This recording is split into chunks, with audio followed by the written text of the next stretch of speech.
we're launching a new era of technological cooperation between the United States and Kenya. That means new partnerships with industry, artificial intelligence, semiconductors, and cybersecurity. New initiatives to expand affordable internet all across East Africa.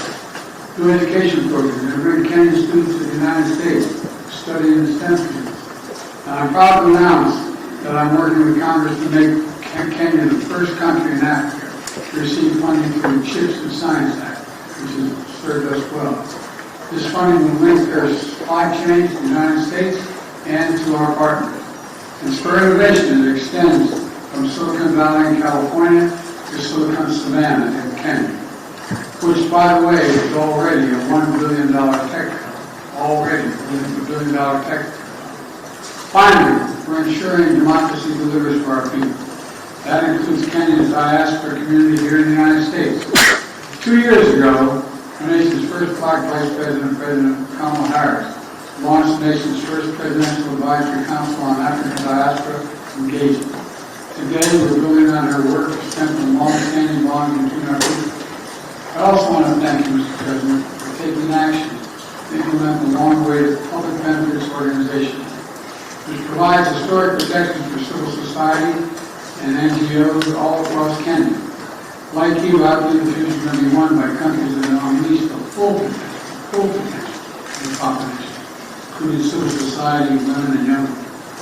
I look forward to working together to implement this act and jumpstart anti-corruption reforms and all democratic values to bind our nation together. Taken together, these are responsibilities Kenya and America must meet in the years ahead.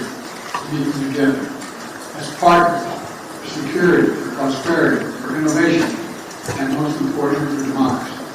But I know these responsibilities will weigh the best of us. And I know we'll bring our nation together. So I want to thank you for again, Mr. President, for being here and knowing we have you here.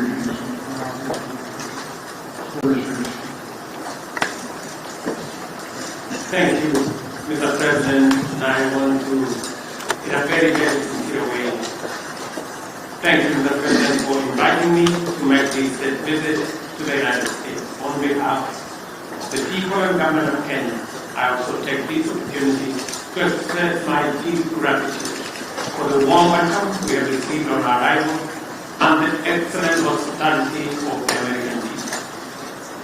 My visit provides us, Mr. President, with the opportunity to celebrate 60 years of bilateral relations rooted on shared values of freedom, democracy, rule of law, equality, and inclusivity. My visit takes place at a time when democracy is perceived to be retreating worldwide. The accelerating drift towards regimes indifferent to democratic values is a deep concern to us, and I believe it is time the U.S., working with Kenya, deploys its capabilities and rally like-minded democratic countries to set up the course of democracy. During our discussions, we agreed on the significant opportunity for the U.S.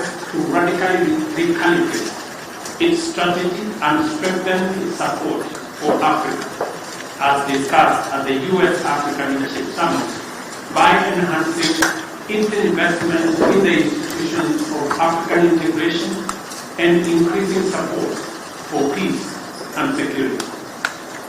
As we take this historic step of elevating our partnership to be more effective in addressing global challenges, many countries in Africa, including Kenya, are struggling with an overwhelming convergence of multiple shocks, including extreme climate events, debt distress, and the disruptive upheavals in Europe and the Middle East, whose cumulative impact is to divert national resources for investment in people and economic growth into managing climate-induced crises and solving sovereign debt.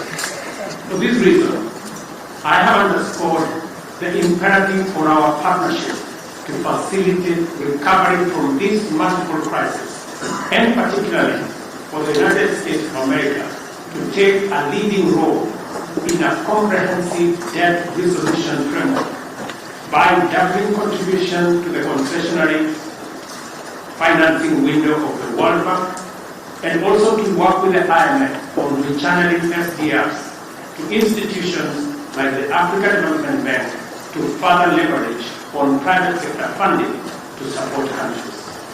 Unless this is done, and done immediately, the values of freedom, democracy, and the rule of law are in great jeopardy.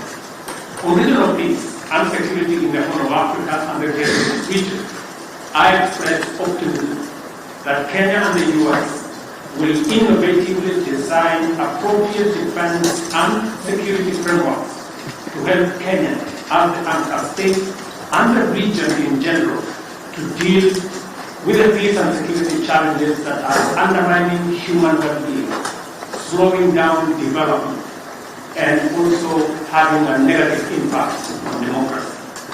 We affirm our mutual commitment to the stabilization of Haiti through the multinational security support mission. The Kenya-UN Climate and Clean Energy Industrial Partnership we have just committed to is an encouraging milestone and builds on the paradigm shift we have inaugurated at the Africa Climate Summit in Nairobi last year. Accordingly, Africa's resource potential is a huge opportunity to deploy US technology and investment to catalyze unprecedented growth through green industrialization. We also agreed to hasten the renewal of the Africa Growth and Opportunities Act to sustain the rising momentum of our investments and exports in the manufacturing space. Similarly, we agreed to undertake sustainable green growth by facilitating conclusion of our strategic trade and investment partnership alongside the renewal of AGOA. During our discussions, I witnessed firsthand President Biden's and the US government's determination to make our partnership work and resolve to spread and deepen the roots of freedom, democracy, security, and prosperity throughout the world.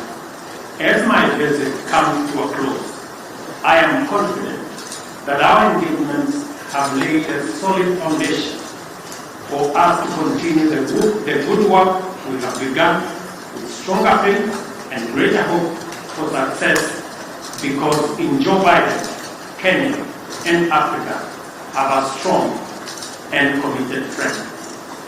I thank you. Thank you, President. You are a friend, and Africa, billion people like this. The idea of ignore it makes no sense at all. First question.